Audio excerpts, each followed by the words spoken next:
All praise is due to Allah, Lord of the worlds. And surely the best reward is for those who have taqwa. And surely there is no animosity except for the oppressor. And I bear witness that Allah is one and has no partners, and that Muhammad, the son of Abdullah, is his servant and his last messenger. May Allah constantly and always send peace and blessings to Muhammad and to his family and his companions and all those who call to his way and establish his sunnah to the day of judgment. As to what follows, Assalamu alaikum wa rahmatullahi wa barakatuh. I begin with alhamdulillah, and I bring you the warm salams and greetings and feelings of solidarity from your brothers and sisters in South Africa. And I pray that Allah subhanahu would make you and make me all successful in this life, and would bless us inshallah to be of those who would enter Jannah in the hereafter. No doubt since the last time I was here with you, the world has changed radically. And the position of Muslims in many parts of the world has gone from being very obscure to being openly placed in front of the eyes of the people. Muslims are finding themselves under pressure, not only in the traditional areas of pressure, but they are finding themselves under pressure even in countries, in some of the Western countries, where we never expected to feel psychological, physical, emotional, financial pressure. And I seek refuge in the words of Allah subhanahu wa ta'ala, who has revealed to his beloved messenger alayhi salatu wasalam the best of words and the final revelation. And Allah subhanahu tells us, A'udhu billahi min ash-shaytanir rajim, Ya ayyuhalladhina amanu in tattaqullaha yaj'al lakum furqanan wa yukaffir ankum sayyi'atikum wa yaghfir lakum wallahu dhul fadl azim. In Surah Al-Anfal, Allah subhanahu wa ta'ala has revealed, O you who believe, if you keep your duty to Allah, if you have taqwa, He will grant you a criterion, and He will release you from your sins and forgive you. And Allah is the Lord of great bounty. Many of the great ulama have looked into this ayah, and I believe it is of special importance to us today, with the world being so covered with confusion and with deception. Imam al-Shawkani rahimahullah in his Fathul Qadir, speaking through the eyes of many of the fuqaha, has shown us that this furqan, because it's saying that if we have taqwa, Allah would make for us a furqan. That this furqan is thabat al-qulub wa quwwat al-basair wa husn al-hidayah.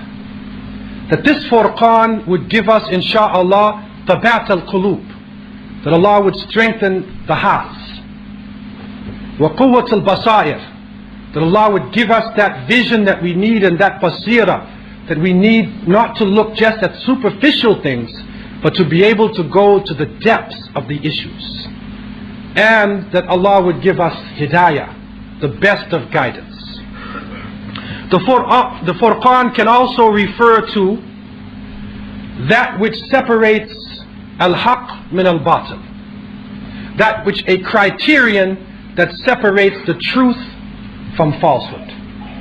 The furqan also can refer to an-najat min kulli ma takhafuna, an escape from all that you fear. And so the more we return to Allah subhanahu wa ta'ala, the more we come closer, the more we surround ourselves in the consciousness of the Creator, the more we connect this hayat ad-dunya with the next life, and realize that this life is passing, and that to a certain extent it is only an illusion.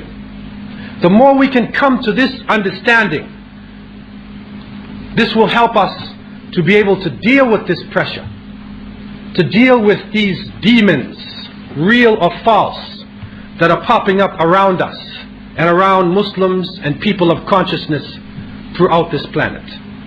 So I seek refuge in the words of Allah subhanahu wa ta'ala, and I pray that Allah would plant our feet firmly in the earth, and that Allah would clear our hearts of any fear, and He would replace that fear with taqwa.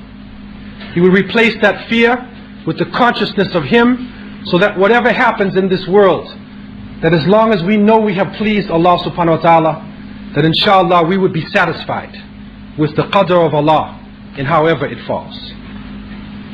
Brothers and sisters, friends, billions of dollars are being spent to distort the image of Islam. And we are seeing it now done on an international scale. Even though we know Islam is the religion of peace, we know that it comes from the root salama.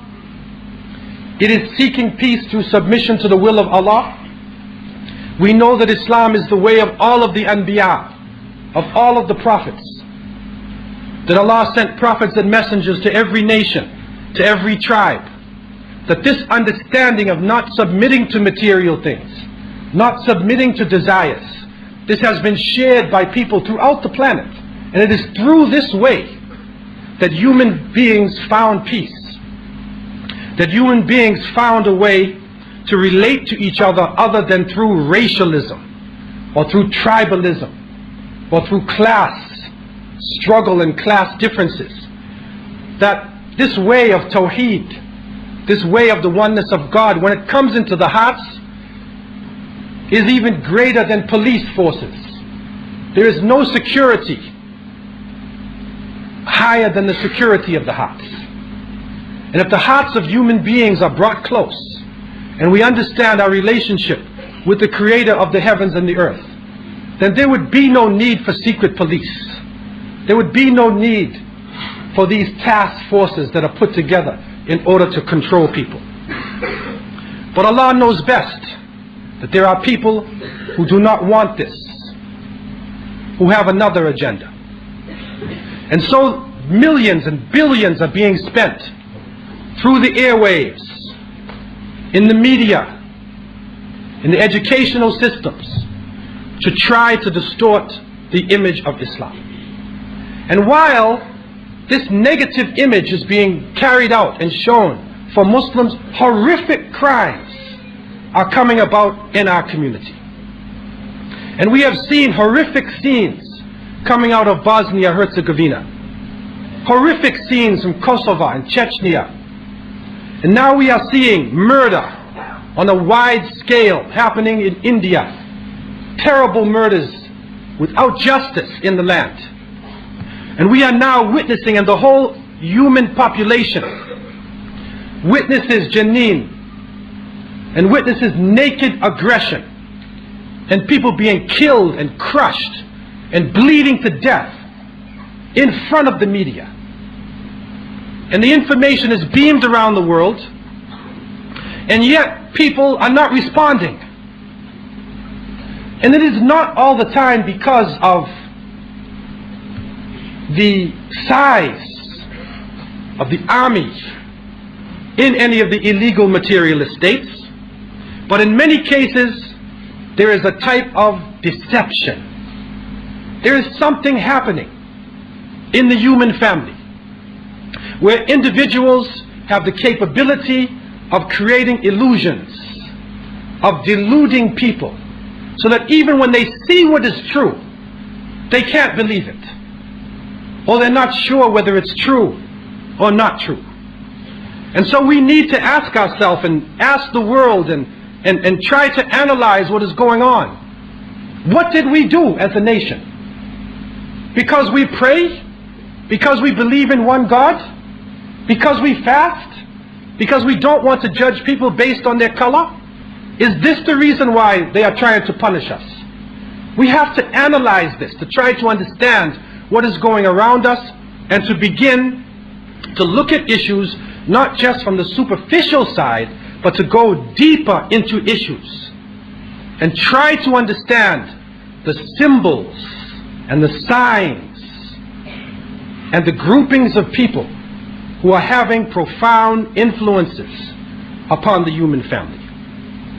We need to look in the Quran not only for superficial guidance, but we need to believe that the Quran gives us historical precedents, that it shows us incidents that have happened in history, not just as asatir al-awwaleen, not just of stories and fables of those who came before us, but it shows us this for guidance, for understanding about what is happening today.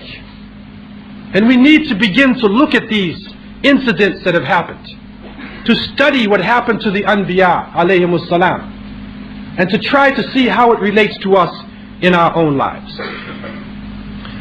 In the oft-repeated story of Musa alayhi salam and Pharaoh, the Pharaoh of Egypt, we see one of the great historical precedents that was set in the Quran itself.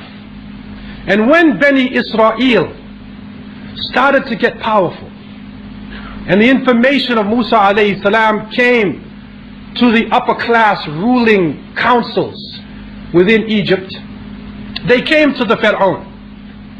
They came to their leader and they said, what will you do about them? You must have some kind of plan. You must have some way to stop this insurrection going on in the house of Egypt. And the Pharaoh answered, and it is enshrined in Surah Al-A'raf in verse 127 and in many places in the Quran, قَالَ سَنُقَتِّلُ أَبْنَاءَهُمْ وَنَسْتَحْيِي نِسَاءَهُمْ وَإِنَّا فَوْقَهُمْ قَاهِرُونَ. The Pharaoh said, we will kill their young boys and keep the women alive, for surely we have irresistible power over them. And so we see the precedent happening, the killing of the youth and the control of the sexuality of the women. And we see it happening today so vividly in Philistine. Gun down the young people. If you don't kill them, shoot them in their knees, maim them, destroy their minds, destroy their bodies, let them drink coke, let them be filled with drugs, fill their mind with confusion, so they will never be able to stand up against the oppression that is happening in the land. Control the sexuality of the women and make them think more about their own bodies, more about pleasing people with their physical self, so they won't have time to raise children who would stand up against evil. And so when this information got back to Musa alayhi salam, we see also enshrined in these famous verses, قال موسى لقومه استعينوا بالله واصبروا إن الأرض لله يورثها من يشاء من عباده والعاقبة للمتقين. Musa alayhi salam said to his people, seek your help from Allah and have patience. Surely this earth belongs to Allah, and He will give it to whom He pleases from His servants, from His worshippers. And the best reward in the hereafter, the best reward is for those who have taqwa. So Musa alayhi salam did not talk about numbers. He did not talk about weapons. But he spoke about something on the inside. وَالْعَاقِبَةُ لِلْمُتَّقِينَ. He spoke about taqwa. And it is interesting that throughout Islamic history, there have been many of the leaders and illuminaries in Islam and the scholars of Islam who looked not only at the outside what was happening, but tried to understand the complexity of the inside of the Muslims, knowing that Allah has said, Inna Allah la yughayyiru ma biqawmin hatta yughayyiru ma bi anfusihim. Allah will not change the condition of a people till they change that which is in themselves. Will not change it to the positive until they change that which is in themselves. And in other interpretations, if they are going positive and they change themselves into negative, then Allah will punish them. So either way that you look at it, change will not come about. We cry for change. We make dua. We cry in our masajid. We cry in our houses. But Allah will not change us until we change that which is in ourselves. And so we need to begin to look inside. Taqwa, we know, is a combination of factors. Mainly al-khawf wal-raja. It is a combination of fear and of hope. And fear and hope are stimuli. They are things that call you to action, that push you to action. And one of the great scholars of Islam, Ibn Qudama al-Maqdisi rahimahullah, in his Minhaj al-Qasideen, there is Ibn al-Qayyim rahimahullah, many of the scholars tried to understand these terminologies in a deeper way. But in this particular text, the scholar tells us, al-khawf wal-raja sa'iqani yab'athani ala al-amal wa ma la yab'ath ala al-amal fahuwa ghurur. He said that fear and hope are two stimuli. They stimulate you to action. And that which does not stimulate you to action, it is deception. Fear makes you run from something. When you hope in something, you move towards it. So you are actively involved. But the issue of deception, one of the big issues in deception, is when we are stagnated. When we are looking good, when our numbers look large, but it has no impact. And people have looked at the Muslim world and they said, you know, you have everything, man. You have money, you have leadership, you have armies, you have strategic position, you have everything, and it's like a beautiful vehicle that is standing there looking good, but there's no petrol in it. He's in his Lamborghini and he's ready to drive. And everybody's sitting at the stoplight and they're waiting for him to go, and they look at him and the light turns green, and he's looking good and he's going nowhere. But he's looking good. He's looking like he's going to win the race. So this is what we need to consider about ourselves. Because the body of Islam, to a great extent, has all the potential to set the stage for this century, to govern over the peoples of the earth. But yet some type of ghurur is happening now. And this ghurur is a general thing, and there is a specific thing, and we want to try to understand deception, to look at some of the levels of deception, the types of deception, and the danger, and how it can make us look good and go nowhere. In looking at deception, there are many different meanings for this term. Some of the meanings translated into English could be illusion, or delusion, or conceit. It also could mean danger, and it could also mean vanities, or it could mean the shaitan, wal-iyadu billah. And Ibn Qudama rahimahullah, he told us the ghurur is ma yaghurru al-insan min mal wa jah wa shahwa wa shaitan. Anything that deceives the person, whether it's the wealth, whether it is your position, whether it is desires, or whether it is the shaitan himself, wal-iyadu billah.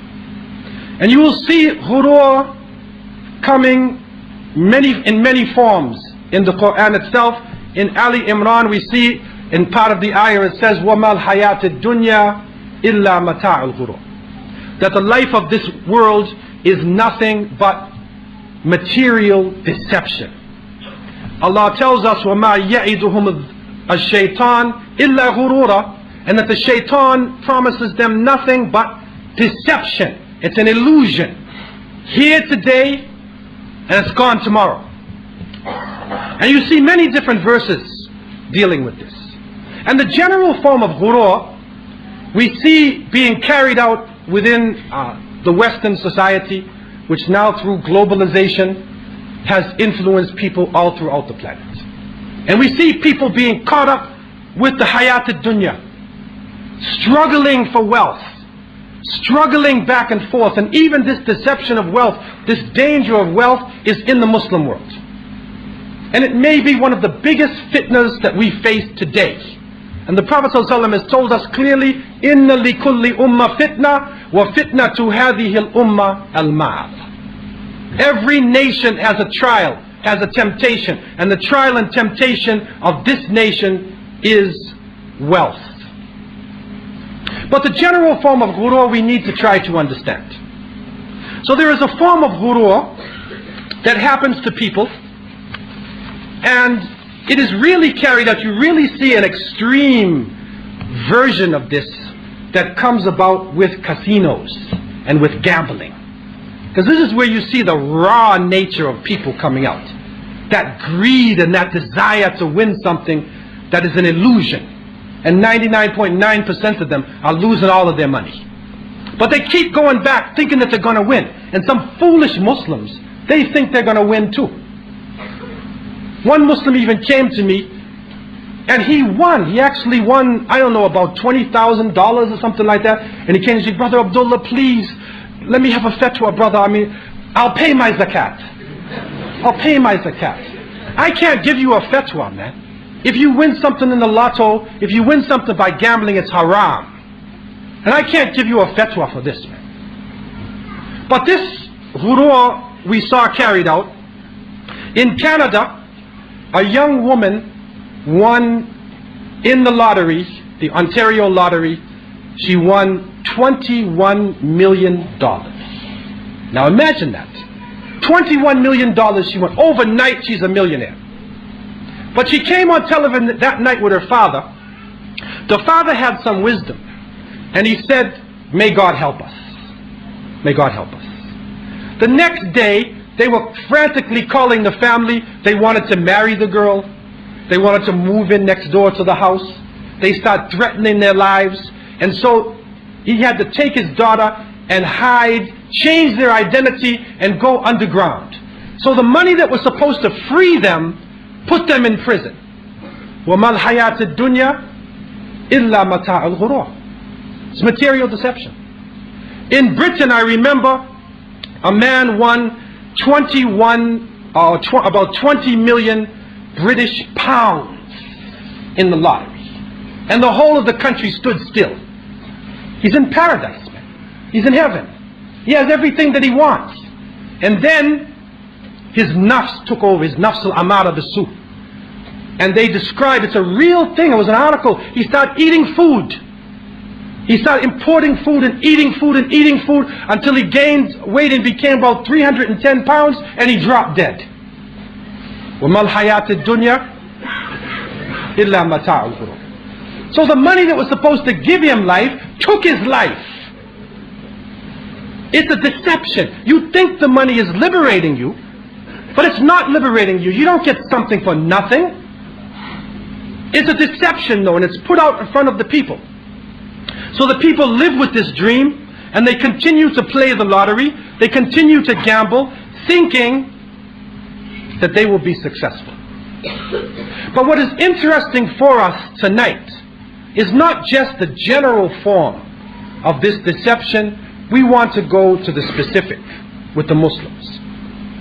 And it is always good within our series, and anything that we do, that we start with ourselves. Inna Allah la yughayyiru ma biqawmin hatta yughayyiru ma bi anfusihim. We need to start with ourselves. And the scholars looked into many different categories of ghurur. We want to talk about a few of them tonight. There is one form where the people are deceived bi salah abaihim, that they are deceived by the goodness and righteousness of their families. So they think that because of their family, they're saved. And so they say, no, I don't have to make salat. My father used to make salat. My father was a great alim. We come from a long line of scholars. I don't have to get up for fajr. He is deceived. No, my mother used to give zakat. Why do I have to give zakat? We are an important family. And we built the mosque, we built the center. Why do I have to give zakat? This is deception. This is where the ghurur comes in, because he is now stagnated. Because of the issue of his family that should actually inspire him to do more, it becomes turned around, and because of his family or his nationality or his village, he thinks that he's saved. And this is a form of deception that is in our ummah. And it has even reached the point that we had people who call themselves Sharif.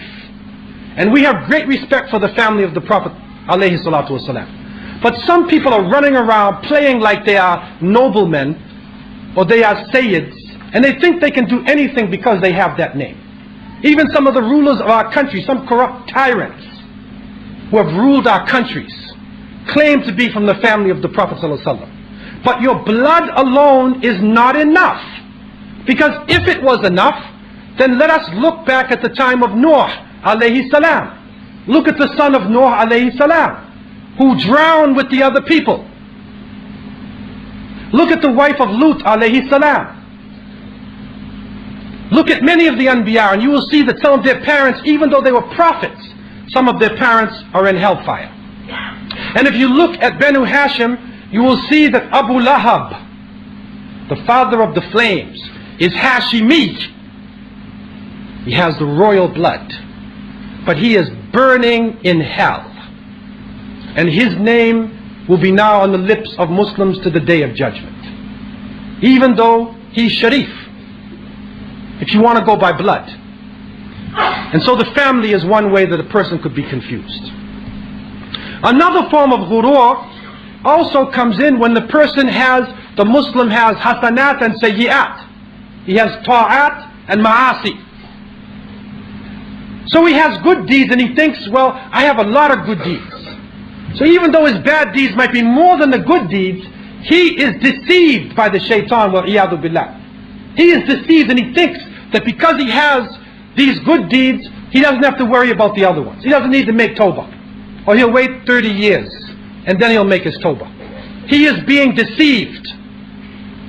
In some cases, he gets up in the morning and he makes istighfar 100 times. And he starts counting his barakah. Or he goes in the mosque and then he makes istighfar at a certain time of day and he says, no, it's 27 times 1,000 times 6 times this, and he gets his calculator and he's counting his hasanat. Right? So by 9 o'clock in the morning, he's already in Jannah.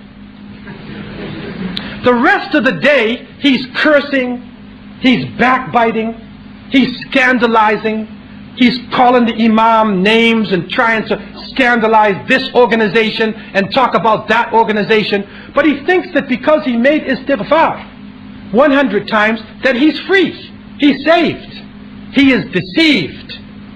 He does not know that the Prophet ﷺ has said, La yadkhulul jannah namam, that the person carrying scandal will not enter paradise. He should never forget that. And so the deception can come even to a believer who has done righteous deeds. But they took it a step further. Even the ulama can be deceived. And we are living in the time when many of the ulama, many of the so-called scholars, that the knowledge is actually not being given out in the proper way. That the knowledge could actually end up being on any person, it could be a curse on them Yawm al-Qiyamah.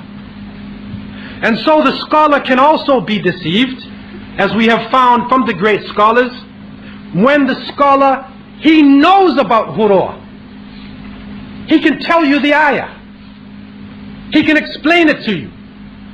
But he thinks that because he's a sheikh, it doesn't apply to him. It only applies to the awam. It only applies to the general people. He doesn't remember that Allah told us in Surah Ash-Shams, قَدْ أَفْلَحَا مَنْ زَكَّاهَا, that the one who purifies his heart is the one who succeeds. Not the one who knows about purity, but the one who actively is involved in purifying himself. That is the one who is successful. He doesn't remember that Allah told us in Surah Al-Jumu'ah, and he makes this tashbih, this description. He tells us what we could become. He said, كَمَثَلِ الْحِمَارِ يَحْمِلُ أَسْفَارًا, that you can be like a donkey with books on his back. The donkey's riding, he's got tafsir, he's got Bukhari and Muslim, He's got everything on his back, but he can't read. So he's just moving along, carrying the knowledge, and the knowledge is of no benefit to him. And so this ghurur can happen even to the people of knowledge. And we could take it a step further. There are even those whose the complexity of ghurur goes to the point where they know the ayah and they apply the Quran to their superficial self. They do some of the outward rituals of Islam. They are doing their rituals, but they do not apply the knowledge to their hearts. They stop on the outside. And so even though they know what deception is, they still have talab al-ulu. They want power and position. They can't control the shahwa. They can't control their desires. They can't control their material needs, even though they know that it is wrong. But they don't apply it to their hearts. It is like, and the example is giving, is like a person, he looks in his backyard and he has grass and weeds. So he cuts the grass and he sees the weeds. And so he cuts the weeds, but he only cuts it on the surface. And he says, now my garden is perfect. I can't see the weeds. But he didn't go to the root of the weed. And by not going to the root, it will grow up again. Next time it will grow up even stronger.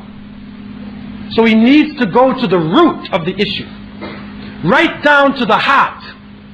And this is one of the crucial points. How can Allah subhanahu wa ta'ala give us authority in the land if we have takabbur, if we have arrogance and pride in our hearts? How would Allah give us power in the land if we look down on people, even other Muslims, because of their color, or because of their language, or because of their economic status? How can we expect Allah subhanahu wa ta'ala to give us authority? How can we expect Allah subhanahu wa ta'ala to give us victory if we have hasad? And we are so jealous of each other, always looking back at each other. What material progress did he make? Did she have a new baby? Okay, if you want one, that's fine.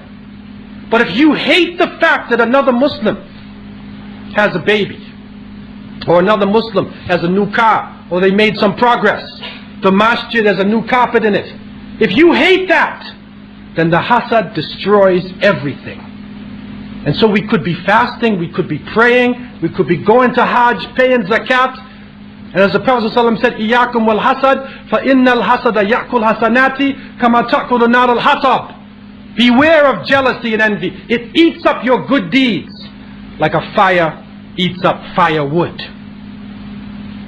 And so the hasad can destroy us from the inside. This ghurur also can take an interesting form. And I was shocked to read in books that are over sometimes 1,000 years old, and to find issues that are very similar to what is happening in our own community. And I say this with all humility to the movement leaders that we have. But our Islamic movements should be bringing us together. Our Islamic movements need to unite us on the truth, need to be humble and sincere, and bring the Muslims together. This is what we need in these times. Strong examples, not just izzah on other Muslims, but izzah al-kafirin, that's standing up in front of the disbelievers and the haters of truth. But there is a form of ghurur that is mentioned by the scholars, where the person spends all their time on ilm al-khilaf,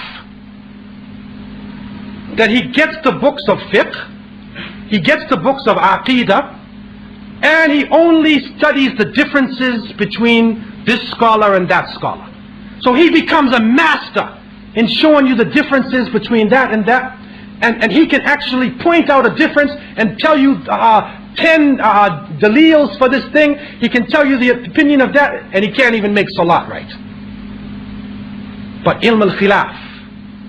And so what happens is, many of our young people get caught up fighting each other over triviality.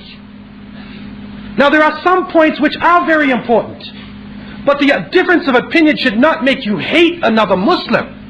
It should not make you threaten the life of another Muslim. Then what is the purpose of it? And the Prophet ﷺ has told us, مَا ضَلَّ قَوْمًا قَطْ بَعْدَ هُدَى إِلَّا أُوتُوا الْجَدَلِ. That people would not go astray after guidance until they were given the ability to argue with each other. The ability to argue. When our energy should not be spent on arguments. That we need to go forward. Because we are in a deep struggle now, whether we know it or not. And if you're in a hot struggle, a hot battle, and the bullets are flying and people are dying, and a Muslim comes on your side and you look at him, are you going to say, what madhab are you, brother? What does it matter, man? You have a Muslim on your side, man. And does it matter whether he sits in tahiyyat and he moves his finger or not? If they have daleel, if there is part of Ahl Sunnah wa Jama'ah, what is the problem? But some people are so overly heavy. They are actually tilting toward this. Their whole life is based on khilaf. On finding what is wrong with other Muslims and attacking them and shooting them down and destroying them and breaking up their organization. You don't have to have Mossad. You don't have to have these organizations, man. Just let loose some of these twisted Muslims on them. And so the great scholars of Islam 1,000 years ago said, it is ghurur. It is ghurur. It is deception. And we need to look at this before we even look outside. Another group spends their time and they're really into this thing and it is happening, and may Allah help them, they spend their time on makharij al-huruf. So they learn ilm al-tajweed and they are reading how to pronounce the harf. And so he spends all his time on makharij al-huruf and he learns to pronounce it perfectly, and he never reads the meaning of the Quran. So he knows how to say it, but he's not putting it into his own life. And the Prophet ﷺ said the time would come when people would read the Quran in melodious tones and it wouldn't pass their throats. It wouldn't pass their throat. Sadaqa Rasulullah sallallahu alayhi wasallam. Others read or spend their time in Nahu and Sarf. And they learn the rules of Nahu. And we need to know these rules of grammar. We need to know it. But if the whole day is spent upon Nahu and Sarf and people are dying, man. They're dying in the streets. And you're arguing about the struggle between the Kufiyin and the Basriyin in grammar. People are dying in the streets. So we need to come out of this ghurur. It is the first deception. It is the first and most lethal form of deception that we are facing. It is the essence of the struggle that is going on today. Because I believe strongly, and Allah knows best, that this ummah is moving toward the front, and this ummah has the potential to lead the world. But we need to try to repair ourselves. And I want to leave you with a few points. One is that we need to renew our relationship with Allah. We need to renew our relationship constantly, and to try to humble ourselves in front of the Creator of the heavens and the earth, and to try to build up the taqwa, that our consciousness of Allah will not be only when we are in lectures or only when we are around other Muslims. That even if we are by ourselves, even if we are downtown and the time comes for salat, we look for a place to make salat. Even if we're downtown in the mall, we don't only pray inside of the masjid. And so we need to build that taqwa inside of ourselves. We also need to seek authentic Islamic knowledge, to try to base our understandings upon the great salaf of this ummah who have given us authentic guidance, and not to necessarily base our lives upon dreams. And no doubt there is something in the dreams, but it is not the basis of our lives. Not base the thing upon the length of a person's beard. In Cape Town now we have all types of people running around. Alhamdulillah, Allah has blessed us with many masajid, 120 masjids in just one city and its suburbs. But all types of movements, and now you got to watch out, because people are coming with giant beards and giant kufis on their head and turbans that are like, 2 feet wide, and they're coming in now, and people are fooled at the size. They're measuring the turbans now. Who's got the biggest one? Don't be fooled by the turban. Don't be fooled, because sometimes it's the opposite. And if we are really supposed to humble ourselves to Allah subhanahu wa ta'ala, then why would we even try to do that? To be struggling against each other in this type of thing. So we need to strengthen that taqwa within ourselves, and to try to look for the type of authentic knowledge that can help us separate Islam from culture. Islam, culture. Because our cultures are many times not Islamic. And many times we are doing things because we saw our parents do it. We are doing things because it is the way of our people, not because it is the way of the Sahaba and the early generations. Number 3, that we need to ask Allah for hikmah, for wisdom. And surely in these times, it is that hikmah, that balance, that tawazun that we need in these times, because one of the dangers in our ummah, again, in deception, is to go to extremes. But we need that balance to be able to make the right decisions, as the Arabs would say, وَضْعُ الشَّيْءِ فِي مَحَلِّ, putting things in the proper place. لِكُلِّ مَقَامٍ مَقَالٍ. For every situation you're in, there is the right thing to say. It's like a doctor. When the doctor sees his patient, and if the doctor were to just look at you and say, okay, take this medicine here, my friend, he might give you the wrong medicine, it's not enough and you're still sick, or he might give you too much and kill you. But no, he takes your temperature, he takes your weight, he asks you about your history, he feels your pulse, right? And after he gathers this information now, along with his knowledge of medicine, then he makes his decision. That's the hikmah. So we shouldn't be going into situations where we don't know the circumstances around us. That you need to have patience to relax and to go into the situations, with the sabr and with basira now. Look at everything. Try to look through the lines. Don't just judge people on zahir. Don't just judge on the superficial things that we see. So we need to ask and pray to Allah for the hikmah. Next, we need to focus more on Islamic character, on mu'amalat. And for a long time we focused on ibadat. We focused on how to make salat, how to pay zakat, how to fast, how to make hajj. And definitely that is the basis.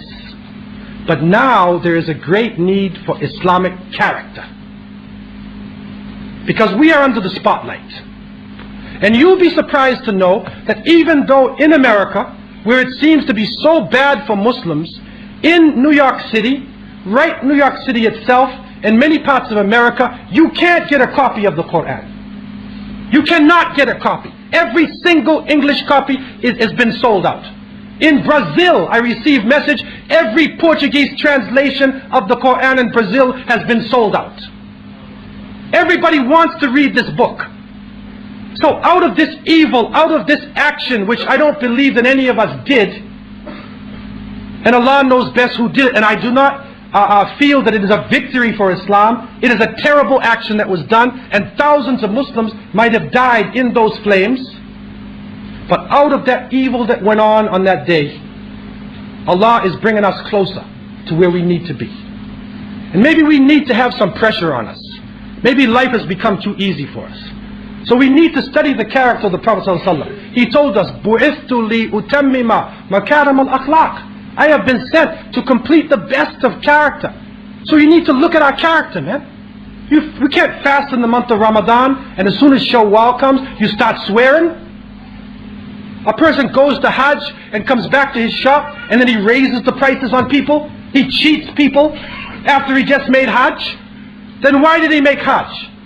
Just to put Haji Fulan on his shop?